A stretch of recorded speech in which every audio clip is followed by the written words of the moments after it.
Hello दोस्तों, नमस्कार। अभी की सबसे बड़ी खबर आ रही है, जहां पर बीआरआई पर नहीं दिया भारत ने साथ तो बौखलाया चीनी। कहने लगा कि भारत से एससीओ को बचाना ही होगा। जी हां दोस्तों, और रशिया को भी जमकर कोसा है। साथ ही साथ आपको बताएंगे, जहां भारत में 15 रुपए लीटर मिलेगा पेट्रोल। नितिन गडकरी के फैन हुए पाकिस्तानी, कहने लगे हिंदुस्तान करके दिखाएगा। जी हाँ दोस्तों, पाकिस्तानियों ने अपनी सरकार को इस मुद्दे पर घेरा है दोस्तों, और भारत की जमकर तारीफ की है। बताएंगे पूरी खबर आपको। साथ ही साथ बताएंगे, जहां दलाई लामा के अमेरिकी अधिकारी से मिलने पर भड़का चाइना। साथ ही साथ बताएंगे, जहां मिशन चंद्रयान 3 की लॉन्चिंग में क्या प्रधानमंत्री जी होंगे शामिल। सारी जानकारियां आपको बताएंगे। बने रहेगा वीडियो के अंत तक। और अभी खबरों में आगे बढ़ने से पहले हमेशा की तरह अपने भारत देश, भारतीय सेना, भारत की संप्रभुता और अखंडता का दिल से समर्थन करते हैं, तो सब वीडियो को भी कर दीजिए लाइक, चैनल कर दीजिए सब्सक्राइब, बेल आइकन दबाइए। साथ ही कमेंट बॉक्स में लिख दीजिएगा जय हिंद। जी हाँ दोस्तों, तो बात करते हैं पहली और सबसे बड़ी खबर की, जहां भारत से एससीओ को बचाना ही होगा।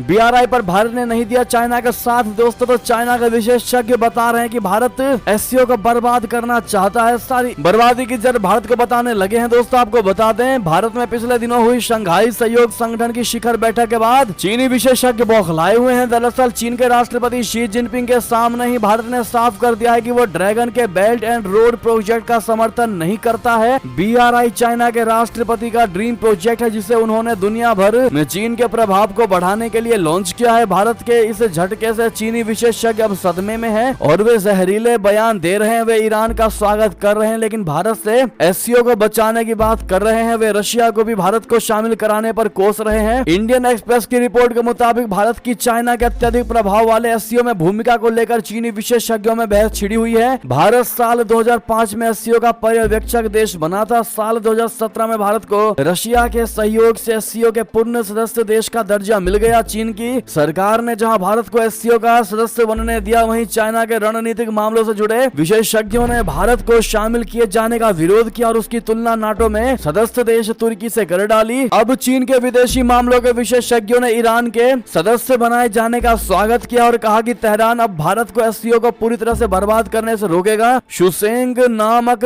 चाइना के चर्चित ब्लॉग में आरोप लगाया गया है कि भारत मेजबान देश होने के नाते एससीओ के अंदर असंगति पैदा कर रहा है। उसने कहा कि भारत एससीओ का एकमात्र देश है जो खुलकर बीआरआई का विरोध कर रहा है और एससीओ विकास बैंक बनाने का इच्छुक नहीं है। चाइना के शंघाई शहर के एक चर्चित विशेषज्ञ पान गुआंग ने तो भारत को तो समस्या पैदा करने वाला तक करार दे दिया है दोस्तों। यानी कि भारत ने बीआरआई पर चाइना और पाकिस्तान का साथ नहीं दिया। तो दोस्तों, अब आप देख लीजिए इनकी क्या बौखलाहट है चाइना की, जो भारत को बता रहे हैं कि भारत ने एससीओ को बर्बाद कर दिया और भारत ही एकमात्र ऐसा देश है एससीओ ग्रुप का जो बर्बाद कर रहा है। बहरहाल दोस्तों, अगर आप भी मानते कि इनकी बौखलाहट से भारत का कुछ नहीं बिगड़ने वाला और भारत को अपना स्टैंड हमेशा मजबूती से ही बनाए रखना चाहिए, ना कि उनके बयानों से हिलना चाहिए, तो अपनी राय अवश्य दीजिएगा दोस्तों। और आप लोग चाइना को क्या जवाब देना चाहेंगे बताइएगा जरूर। एससीओ के ग्रुप में आप लोग चाइना को किस प्रकार से देखते हैं? अगर आप भी मानते हैं कि जो भी उसने भारत को लेकर कहा है उल्टा चाइना ही सबसे बर्बाद करने वाला देश है एससीओ का, तो कमेंट में लिखकर अवश्य बताइएगा। चलता अगली खबर की तरफ, जहां भारत में 15 रुपए लीटर मिलेगा पेट्रोल। नितिन गडकरी के फैन हुए पाकिस्तानी बोले हिंदुस्तान करके दिखाएगा। जी हाँ दोस्तों, पाकिस्तान को रशिया से तेल मिलने लगा है, लेकिन इसके बाद भी देश में पेट्रोल और डीजल की कीमतें नियंत्रण के बाहर है। पेट्रोल और डीजल देश में 200 रुपए से भी ज्यादा कीमत पर बिक रही है। इन सब के बीच जब पिछले दिनों भारत के सड़क परिवहन और राजमार्ग मंत्री नितिन गडकरी ने कहा कि भारत में पेट्रोल 15 रुपए प्रति लीटर तक बिक सकता है। गडकरी ने जो कुछ भी कहा वो संभव कैसे होगा दोस्तों, आपको ये बात हम आगे बताते हैं। लेकिन इतनी सस्ती कीमत पर पेट्रोल मिलने वाले उनके बयान से पाकिस्तानियों को भी उनका मुरीद बनना पड़ गया। पाकिस्तानी नितिन गडकरी जी के बयान के कायल हो गए दोस्तों। पाकिस्तानी गडकरी के इस बयान की तारीफ करने और अपने देश की सरकार को उनका उदाहरण तक देने लगे हैं। भारत के केंद्रीय मंत्री नितिन गडकरी ने पिछले दिनों एक सभा में कहा था कि अगर 60% एथेनॉल और 40% बिजली का उपयोग होने लगे तो देश में पेट्रोल का भाव 15 रुपए प्रति लीटर तक हो जाएगा। गडकरी की इस बात ने भारत ही नहीं बल्कि पड़ोसी पाकिस्तान में भी नागरिकों को हैरान कर दिया। यूट्यूबर सना अमजद ने जब पाकिस्तानी नागरिकों से बात की तो उन्होंने खुलकर गडकरी की तारीफ की। मुल्क में पेट्रोल डीजल की कीमतों में इजाफे के बीच ही सना ने 15 रुपए पेट्रोल वाले बयान पर नागरिकों की प्रतिक्रिया जानी। पाकिस्तान के एक नागरिक शारिक ने इस पर कहा कि ये वाकई तारीफ की बात है। इस बात की दाद देनी चाहिए कि भारत के मंत्री अपने देश की जनता और दुनिया भर के लिए इस तरह के नए प्रयोगों की कोशिशों में लगे हुए हैं। इसका फायदा दुनिया को तो होगा ही। गडकरी के बयान के बाद पाकिस्तान की जनता ने कहा है कि भारत ऐसा कर सकता है। अगर वहाँ के मंत्री ऐसा बयान दे रहे हैं तो इसका मतलब यही है कि वो इस दिशा में सोच रहे हैं, इस दिशा में कार्य कर रहे हैं। संभव है कि जो बात वहाँ के मंत्री कह रहे हैं वो उसे सच साबित करके जरूर दिखाएंगे। वहाँ की जनता की माने तो पाकिस्तान की सरकार उनके लिए नीतियों को बनाएगी और उसका फायदा पहुंचाएगी, जैसी भारत में मोदी सरकार कर रही है। और एक नागरिक का कहना है कि भारत जरूर एक दिन 15 रुपए लीटर पेट्रोल अपनी जनता को मुहैया करवाएगा। पाकिस्तान बस हर बार की तरह मजाक उड़ाता रह जाएगा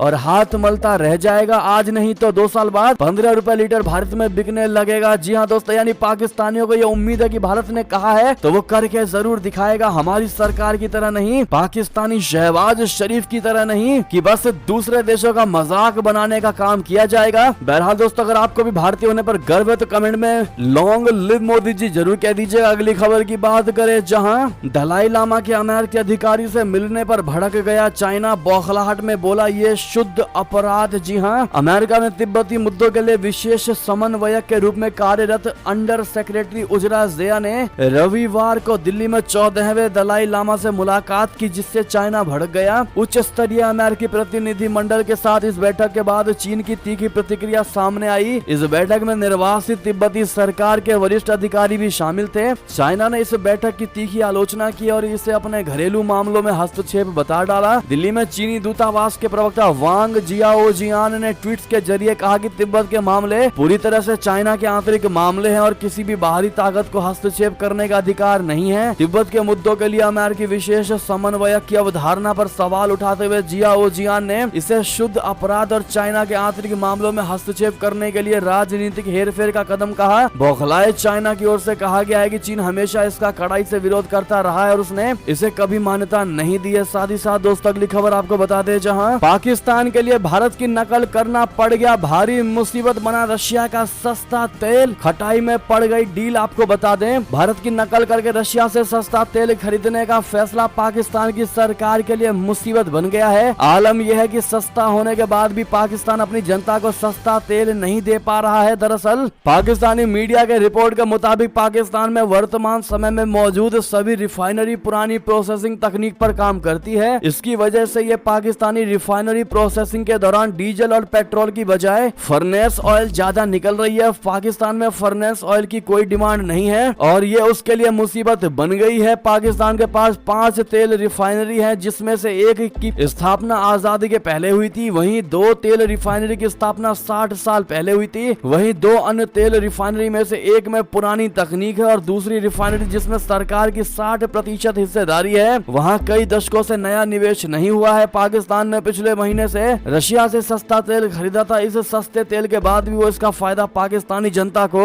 नहीं दे पाया है। जी हाँ दोस्तों, जियो न्यूज के मुताबिक पाकिस्तानी रिफाइनरी लिमिटेड जो तेल साफ करती है उसमें फर्नेस तेल ज्यादा निकलता है और पेट्रोल तथा डीजल कम रहता है। रिपोर्ट में इस सेक्टर से जुड़े लोगों के हवाले से बताया गया कि अगर सरकारी कंपनियां ऐसा करेगी तो दूसरी रिफाइनरी भी रूसी तेल के साथ वही करेगी, क्योंकि उनके पास भी पुरानी तकनीक है। उन्होंने कहा कि अगर पाकिस्तानी रूसी तेल का फायदा उठाना चाहती है तो उसे अपने रिफाइनिंग सेक्टर को अपग्रेड करना ही होगा और इसके लिए उसे रिफाइनिंग पॉलिसी को स्वीकृति देनी होगी। जी हाँ दोस्तों, इस खबर से ये पता चलता है कि पाकिस्तान भारत की बड़ी अच्छी नकल कर लेता है, लेकिन दोस्तों सिर्फ उतनी ही नकल करता है जितनी की उसके पास जानकारी होती है। आगे की वो सोच नहीं पाता कि अगर हम ये भी करते हैं तो क्या हम वो कर पाएंगे। बस वो भारत को देखते ही नकल करना शुरू कर देते हैं दोस्तों, और उसके बावजूद भी मुंह की खानी पड़ जाती है। इस पर आपकी जो भी राय हो कमेंट में लिखकर अवश्य बताइएगा। जो भारत की नकल करने चलता है पाकिस्तान, इस पर आपकी राय तो बनती है दोस्तों। बात करते हैं अगली बड़ी खबर की, जहां पर भारत की मदद से प्रधानमंत्री बना वाले बयान पर जब मचा बवाल तो नेपाली पीएम प्रचंड ने विपक्ष के आगे टेक दिए घुटने, संसद में मांग ली माफी। आपको बता दें, नेपाल में भारतीय व्यवसायी प्रीतम सिंह को लेकर दिए बयान पर बुरी तरह से गिरे प्रधानमंत्री पुष्प कमल दहल प्रचंड ने माफी मांग ली है। कई दिनों से विपक्षी दलों के हमले के बाद नेपाली प्रधानमंत्री प्रचंड ने संसद के अंदर माफी मांग ली है। इससे पहले गत 2 जुलाई को प्रचंड ने एक कार्यक्रम में कहा था कि प्रीतम सिंह ने एक बार मुझे प्रधानमंत्री बनाने में मदद की थी। मुझे प्रधानमंत्री बनाने के लिए प्रीतम सिंह कई बार दिल्ली गए थे और काठमांडू में नेताओं के साथ कई दौरे की बातचीत भी की थी। प्रचंड के इस बयान के बाद देश में सियासी बवाल ही खड़ा हो गया और केपी शर्मा ओली की पार्टी को लेकर सत्तारूढ़ गठबंधन में शामिल नेपाली कांग्रेस के नेताओं ने इसकी आलोचना की थी। ओली की पार्टी संसद में कई दिनों से प्रचंड के इस्तीफे की मांग कर रही थी और इसकी वजह से पिछले दिनों कार्यवाही को भी स्थगित करना पड़ गया था। जी हाँ, इस सियासी विवाद के बाद अब प्रचंड ने एक बयान देकर माफी मांगी है। प्रचंड ने प्रतिनिधि सभा में कहा कि हालांकि ये मेरा इरादा नहीं था,